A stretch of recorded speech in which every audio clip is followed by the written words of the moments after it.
I'm really excited to share Pixlr with you. This is something I use in my classroom all the time as an art teacher.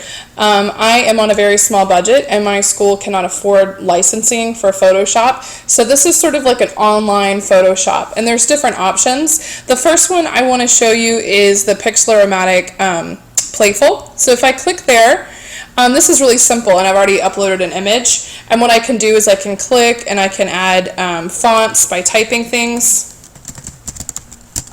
Right, and I can resize it. It's pretty intuitive. I can sort of drag it around. This is a great way for students just to create like a great little image for a presentation.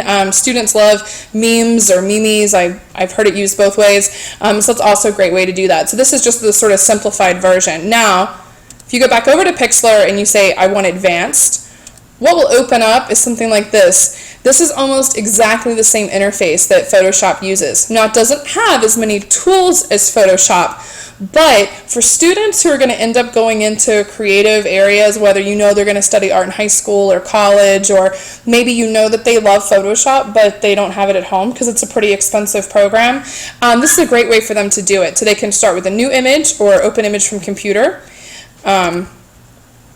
So I'm going to open up this airplane, and then I have a toolbox right here. It has all of the same locations as Photoshop. So if I were to go undo and all this kind of stuff, it's in the same location in Photoshop. And in fact, I was in the newest version of the Adobe Suite this weekend and was just shocked at how similar the programs are. And of course, you can't do quite as much with Pixlr, in fact, probably just a fraction, but it's enough. And the great thing is because things are located in the same place, it really demonstrates to students that they're very similar, and so they're not sort of having to learn two programs at the same time. This sort of can be an extension program for them.